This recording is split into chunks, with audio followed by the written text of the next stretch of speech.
this quick tutorial, we are going to learn how to take subscribers that subscribe to Mailchimp. So this is somebody that you could add in here as a specific audience through Mailchimp manually. It could also be from sign-up forms, things like that. So what's going to happen is in Zapier, of course, you're going to log into Zapier.com and click on Make a Zap here or Create a Zap here. Either or option works. The first thing we're going to do is tell Zapier what happens and then where it's going to go. So basically when this happens, so Mailchimp is the starting point, so when we get that new subscriber, we want that new subscriber to go into AgentLocator. So we're going to select new subscriber and then go continue. Now you will need to add your Mailchimp account if you haven't already, so you're just simply going to click here. You will log into Mailchimp nonetheless, and then click the account that's associated with this. Again, click continue. You're then going to select the audience. So right now there's only one audience in there. I am not big on Mailchimp. I imagine that you can have multiple audiences, but when you're doing this, you can only select one at a time. So if you have multiple audiences that you're going to want to do this for, you will have to have essentially multiple zaps for that. So here we have the audience there. We're going to select this right there, and then we're just going to test the trigger. Basically, it's just pulling a test lead essentially for them to kind of work off of. We're then going to go continue on this, and then now we need to tell Zapier when a new subscriber comes into Mailchimp, where do we want that information to go? So of course we want it to go to AgentLocator. If you don't already have an AgentLocator app set up, you're going to type in AgentLocator to find that information. Click on that right there. So when we have a new subscriber in Mailchimp, we likely want to create a new lead in AgentLocator. So we're going to select the create a new lead or create a lead option and go continue. We're then going to choose which AgentLocator account you are connecting with. So in this case, you are going to select one that you've already either connected or you will need to add an account. When you're adding an account, you're simply going to go into your CRM. So you're going to go into the CRM and you're going to go up here to the company administration. And in the company administration section, you will notice that there's an API key specifically for Zapier, which is right here. So you're going to copy that. And all you're going to do is paste that right here. So you're going to paste this right here. It's just allowing Zapier to know and connect directly with your system.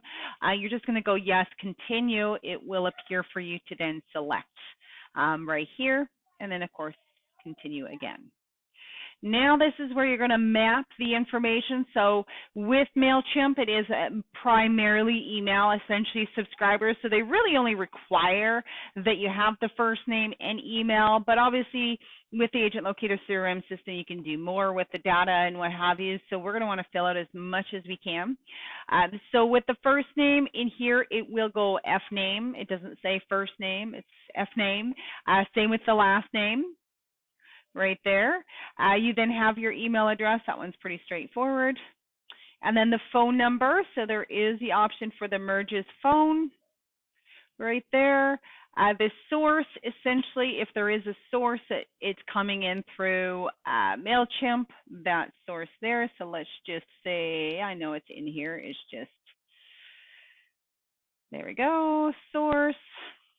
And you can essentially, I don't know if it has the lead type in Mailchimp. I don't believe it does, so we're just going to skip that one. You can also select what pipeline status these leads are coming in at. So are they coming in as a new lead or trying to contact, that sort of thing. So I'll put it as new lead. If you already have a tag created that you want automatically assigned to these individuals, you can. So where tags might be beneficial if you have various audiences is in the AgentLocator CRM system, you can automate campaigns reflective of a specific tag that the lead comes with. So on the point of entry, if they have a specific tag, then they get added to a specific campaign associated with that tag. If you need help with that, contact support@agentlocator.ca and we can definitely help you out with that. You then, if you are ever going to want to send this person listings, this is a step. It's not you don't have to do it. But if you want to, what it does is if you select your lead gen site, so your automated site, then what's going to happen is that person, as they come into the CRM, already has an account on that site. It's already set up. You just have to create a search for them, essentially. You can throw in a status if you care to. This is just kind of where that lead is at in the pipeline. So if you care, no, it's not even the stat, it's a status, not a pipeline. And timestamp, and then description if there's any fields that you would wish to pull as far as the description goes from Mailchimp. So once that's done, you're simply just going to select continue. And then you're just going to test it. The testing is just going to make sure that all the information is pulling properly, and then you would just turn on that Zap. Now, before you turn on that Zap, you're going to scroll up to the top, or you can do this after, is you're going to want to name that Zap, as always, because if you go back to my list right here, you're going to see there's lots in here. So if they're all saying name your Zap, obviously I do have little indicators, but sometimes you might have multiple, and you want to know which Zap is what, and you need to differentiate it. So once you've done that, you've got your name, your Zap, it's all in there. We can test this out to see it. This is one I've already done previously that's already on. So again, you can add contacts. So if you wanted to add a subscriber, essentially, again, they can also use your sign-up form as well. So if you do it here, so let's just do myself here. So Crystal plus 0009 AgentLocator.ca and Crystal chimp.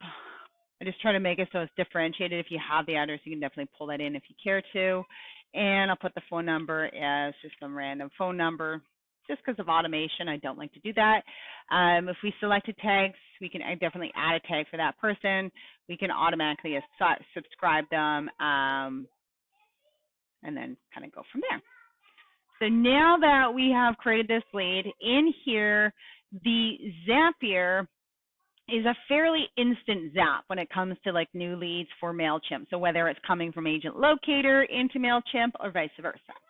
So if I go over here now into my AgentLocator CRM system, we can see that the lead has already been created in here. So it's got my phone number, the email address, my pipeline status is set to new lead. We can see the source came from Zapier and so on and so forth.